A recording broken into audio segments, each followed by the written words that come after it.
For today's video, meron tayong quick tutorial on how to cash out pay later or how to convert pay later to GCash.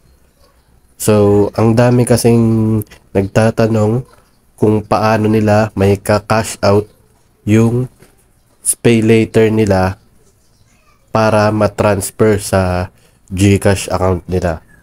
So, ang una nyo pong gagawin is maghanap po kayo ng tindahan.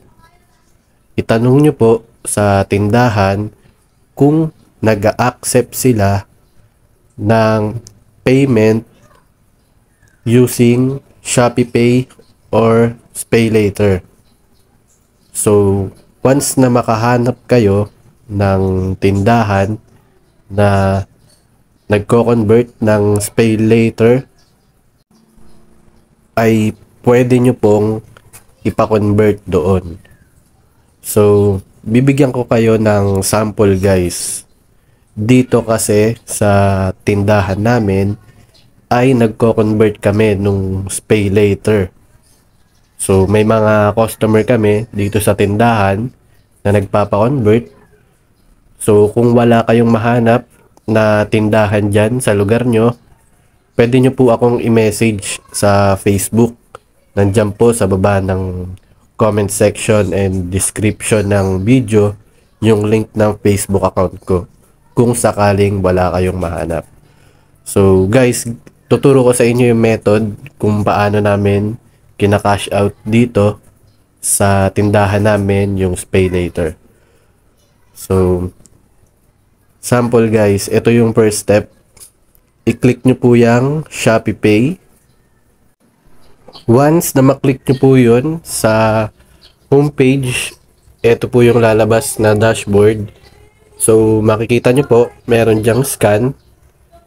Then, ito nga po pala yung SpayLater balance natin. So nakikita nyo dyan si 0.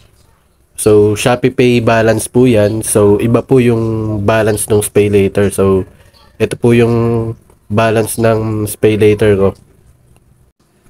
So, ito guys, yung balance ng SpayLater ko. So, meron po akong total credit na 10,000 and then, nagamit ko na po kasi. So, ang available credit ko na lang is 5,200. So, pakita ko sa inyo guys kung paano siya i-cash out. Balik po kayo dito sa may dashboard ng scan. And then, pindutin nyo po itong scan. After nyo po mapindot yung scan, so ito po yung lalabas. Pwede nyo pong itapat sa camera yung QR code. Or pwede rin naman i-upload. Pwede nyo rin pong i-upload dyan kung sakaling nakasave sa cellphone gallery nyo yung QR code na i-scan nyo.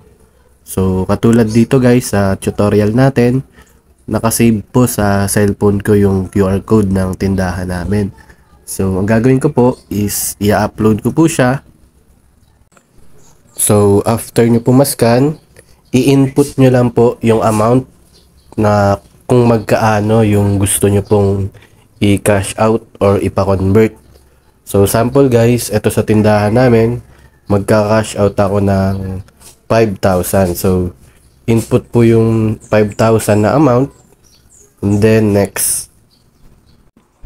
After nyo po ma-click yung next, ito po yung lalabas.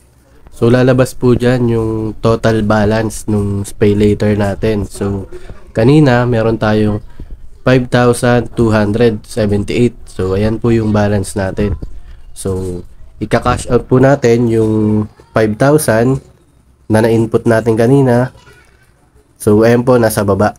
So lalabas yung kung magkano yung total na ika-cash out natin. So ito naman guys, may nakalagay dyan. So pag nag-cash out po ako ng 5,000, so meron pong lalabas na apat na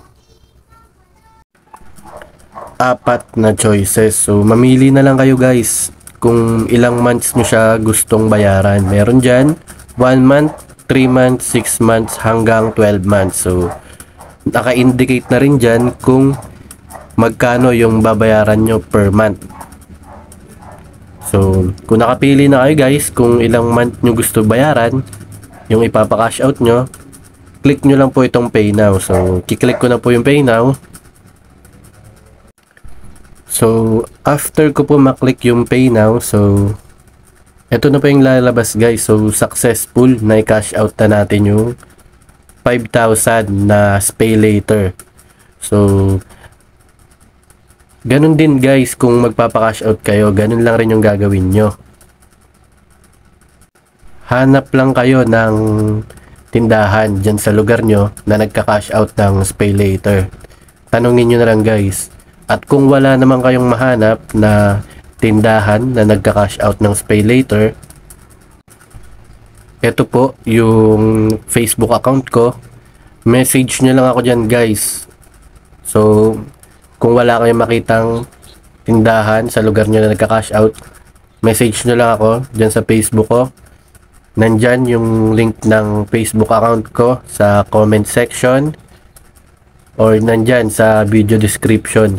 So message nyo lang ako guys, i-add nyo lang ako para mabilis lumabas kasi pag may nag-message sa akin, sa spam na pupunta. So i-add nyo po ako saka i-message nyo po ako para makita ko kaagad sa message request yung message nyo. So yun lang guys. So kung wala kayong makita na tindahan na nagka-cash out, message nyo ako sa Facebook ko. Nandyan sa baba yung video description. At kung may nakita ka namang tindahan na nagka-cash out dyan sa lugar nyo, ganun lang po yung gagawin.